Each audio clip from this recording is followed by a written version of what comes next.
I stepped off the plane at London Heathrow in the summer of 1999, the police cars were waiting. I was arrested for not having the correct documentation, handcuffed, put in the back of a van, and sent to Feltham Young Offenders Institution. My parents had sent me from Afghanistan to save me from bombs and to give me a future. They'd put all their faith and money into the hands of a smuggler because the normal routes out of the country were not available. But instead of finding safety, I found myself in prison with a pickpocket called Ryan. That's how my life began in the UK. But that's not the only trauma or the first trauma that I've experienced. Born into war and displacement, I've been through many. But anyone, anywhere can experience trauma as a result of going through situations or events that are excessively stressful, distressing, and frightening. It can deeply affect us physically, mentally, and socially, and our responses vary. I'll talk about some of the traumas I've been through and explain their impact and what helped me cope and how they have shaped my life and my purpose. I was born in Afghanistan in 1983 during the Soviet occupation. I only have 2 happy memories from the first 5 years of my life. One was being taken to a local park by my mother for a treat of an ice cream and to have a play. And another one is when my father knelt down to give me a big kite, and then for him to suddenly disappear, fleeing for his life. All the other memories are of us hiding from soldiers, tanks, and bombs. Aged 5, we escaped to Pakistan like millions of other Afghans. The normal borders were closed, so we had to take a very dangerous route through mountains and rivers, on donkeys and horses, and at night time to escape the military attacks. But we still found ourselves under the attack 3 times. I remember being hidden in an oven set in the floor by my father when the helicopter gunships and the jets arrived and suddenly started shooting at us from every direction. I can still feel my heart beating against my dad's as I clung onto him for life.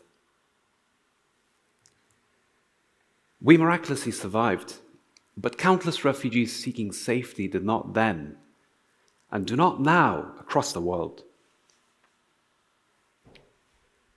At our refugee camp, we were safe from bombs, but the conditions were inhumane. We started as a family of 8 in a tent, which was later upgraded to a mudroom, with temperatures rising up to 45 degrees Celsius, and limited access to food and clean water. But the local people were kind to us. One neighbor gave us an electricity cable that powered the only fan we had. And another would allow my siblings and me to climb over the mud wall to watch on their black and white TV an American series called Knight Rider, featuring David Hasselhoff.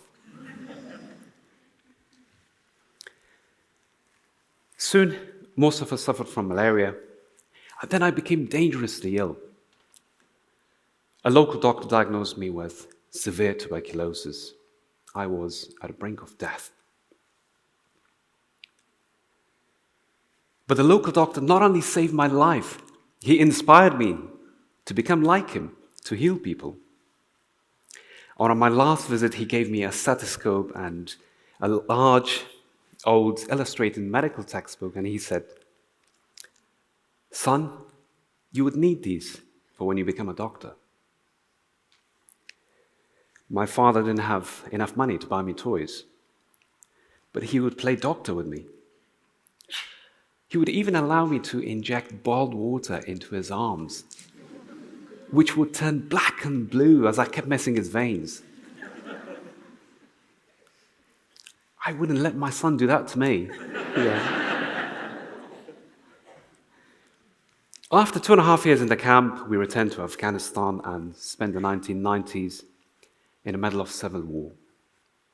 It was a bloody street-by-street fight, and we had to flee from one part of the country to another, again hiding in cellars from the daily rockets, the bombs, and the shellings. It's in those cellars where most of my self-education happened. Every day was like a scene from a horror movie. But I held on to hope. And that helped me survive one day at a time. And when I started a new life in London in 1999, it's that hope that I brought with me. I had no family support, hardly any formal education, and only $100 in my pocket. But it was that hope combined with the kindness of strangers that helped me survive and to pursue my dream to become a doctor. A barrister got the charges against me dropped. He secured my release from prison. A fellow refugee allowed me to sleep on a sofa when I was homeless. And there were others too who tried to help me with my future. They said, Wahid, work in a chicken shop, then as a taxi driver, and then you might own a chicken shop. All good ambitions, but I wanted to become a medical specialist, not a chicken wing specialist. So I had to figure out my future for myself and went on to work and study extremely hard. But then there were a set of signs and feelings that really shook me, even though I was safe now. I was constantly hypervigilant. The sound of tube and train in London would suddenly make me jump, reminding me of the rockets. I had nightmares of a sniper taking my head off. I had to wake up, open the window to see for myself that I'm not in a war zone. And the flashbacks would turn red buses on London streets into tanks. I didn't know it then, but these are the classical signs of post-traumatic stress disorder. I tried to cope by focusing on my gratitude for the opportunities that I now had in order to help my family back in Afghanistan and also to pursue my dream. And exercise helped me too. And my dream came true when I got into Cambridge University to study medicine. But at university, I was socially isolated. I was very lonely, and every time I would see parents of other students visiting, I would get extremely sad because I was missing my own parents. I missed a hug from them. I had run out of the adrenaline, the fight or flight response that kept me going for such a long time.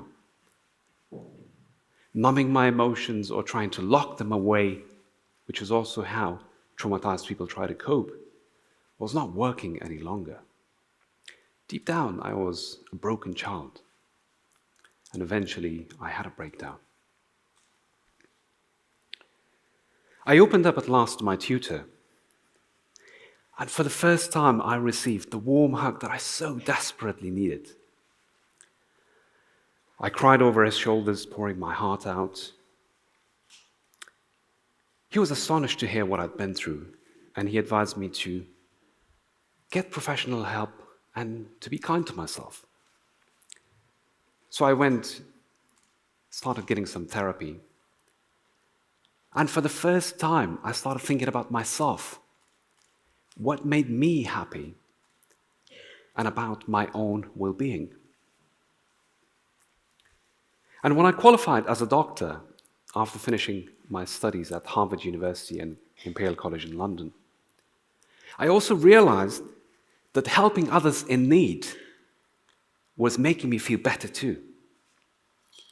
So now, helping people with the NHS and through my humanitarian work in low-resource countries had put me on a healing path for my own traumas through giving back. Indeed, Recent scientific research supports my experiences. It confirms that self-compassion and showing compassion to others can improve our physical and mental well-being. Throughout the pandemic, I've also been working as an emergency doctor.